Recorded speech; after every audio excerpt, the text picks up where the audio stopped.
Good day, and welcome to Trusting God at All Times, a daily devotion of Peakland United Methodist Church in Lynchburg, Virginia.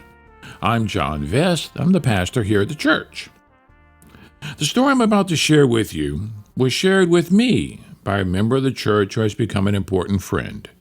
Its meaning needs little explanation.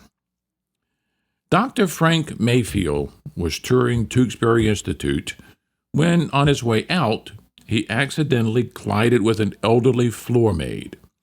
To cover the awkward moment, Dr. Mayfield started asking questions.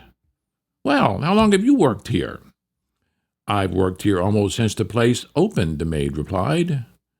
"Well, what can you tell me about the history of the place?" he asked. "I don't think I can tell you anything, but I could show you something." With that, she took his hand and led him down to the basement under the oldest section of the building. She pointed to one of many small prison cells, their iron bars rusted with age, and said, "That's the cage where they used to keep Annie Sullivan." "Well, who's Annie Sullivan?" the doctor wanted to know.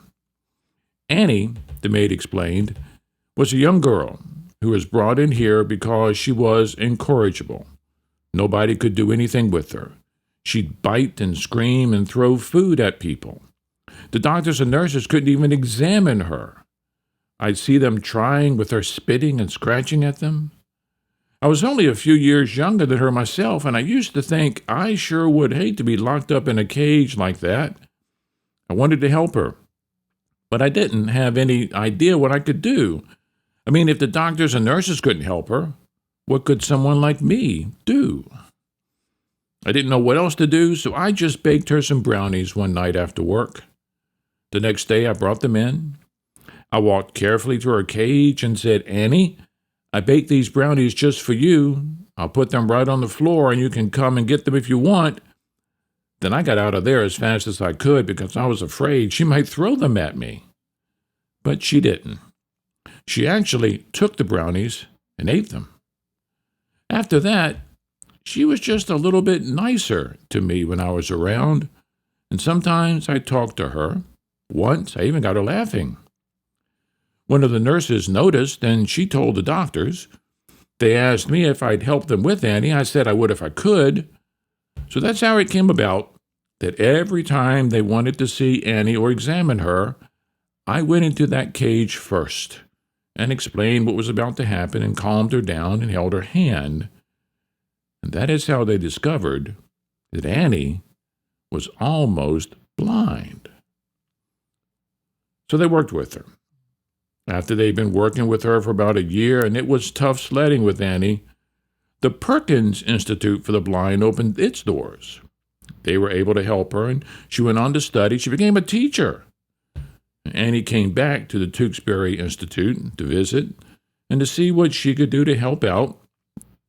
At first, the director didn't say anything. And then he thought about a letter he just received. A man had written to him about his daughter. She was absolutely unruly, almost like an animal. She was blind and deaf, and she'd been labeled deranged. He was at his wits' end, but he didn't want to put her in an asylum. So he wrote the Institute in Massachusetts to ask if they knew of anyone who would come to his house and work with his daughter. And that is how Annie Sullivan became the lifelong companion of Helen Keller. And here's the rest of the story. When Helen Keller received the Nobel Prize, she was asked who had the greatest impact on her life. And Helen said, Annie Sullivan. But Annie said, "No, Helen. The woman who had the greatest influence on both our lives was a floor maid at the Tewksbury Institute." My friend, you never know how one small act of kindness can change the world. So let's be kind today. So let it be. Amen.